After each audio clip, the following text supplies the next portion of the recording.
Hi guys, this is Gunisha. Welcome back. Hope you're all doing really well. And firstly, I'll put this on, which I'm never able to do in the first go. It's still wrong. Oh my god. Yeah, there it is. Yeah. So, something I like even more than reading books is obviously talking about books, but even more than that is buying books. And I usually order all my books online, but sometimes I go to the bookstore because I really love the experience of going down to the bookstore and buying books. Uh, why I don't do that very often is two reasons. Firstly, the nearest bookstore to my house is also like 30 minutes away, and I'm super lazy. And secondly, it's not very economically feasible of me to go to a bookstore because I'm literally like a kid inside a candy store and I want to buy everything, so I refrain from doing that. But I recently went to a bookstore and I bought about 5 to 6 books, and I wanted to talk about all of them. So today I'm going to talk about The Girl Before You by Nicola Rayner. And before getting into it, my bed looks super messy, so I will just, yeah, this looks much better now. These are some of my favorites. I haven't read this one, but the ones below are some of my favorite books. So, yeah, let's get into it. So, whenever I go to a bookstore or even when I'm ordering online, I think it's no brainer for anybody who knows me that the first section that I go to is the thriller and mystery section because because it's 80% of what I read. I'm a big sucker for thriller and mystery novels. And the reason I picked up this book was because of what it says on the front and also on the back, which I'll read it out to you.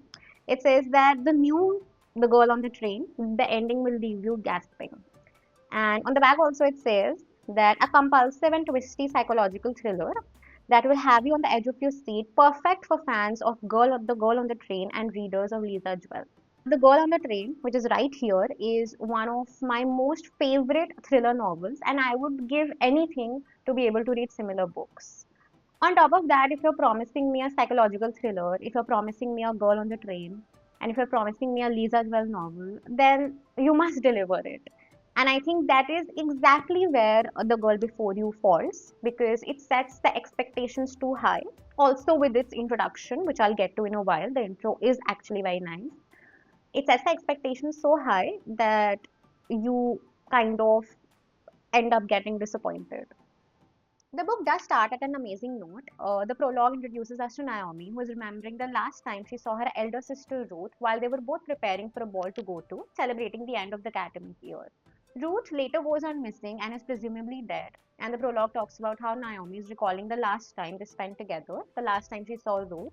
And they're both located in the University of St. Andrews, which is a fictional location and a university they attend, and the place where typically the whole story unfolds. Now, the first chapter has full The Girl on the Train vibes. It jumps to 17 years later, where we're introduced to Alice Bell, a successful family lawyer who is taking a train from Edinburgh to London.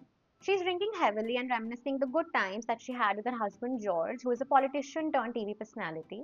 She's getting nostalgic about all the romantic moments she spent with her husband, giving us typically a hint of how all might not be good in her marriage right now. Suddenly, a glance at a fellow passenger gives her a sense of deja vu. While she is unable to catch her, Alice feels sure that she is a woman she knew at university.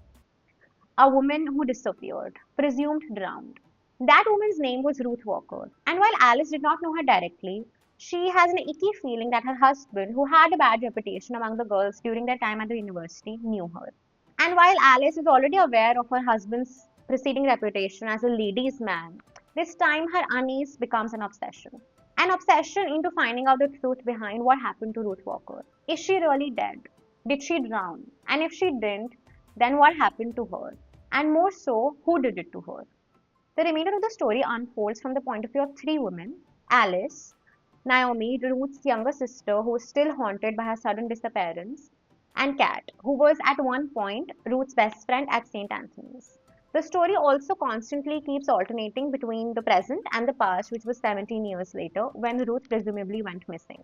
The dual timeline, as well as the alternating perspectives, makes it a little hard to follow the story at some points. And after a while, the story gets so complicated and it becomes so blurry that you just stop caring about it. Firstly, there are too many characters, which I never really like. And also, the story wasn't that engaging or that gripping to make me turn the pages and finish it in one day. And after a point, the storylines and the characters got so mixed up that I just simply stopped caring about them.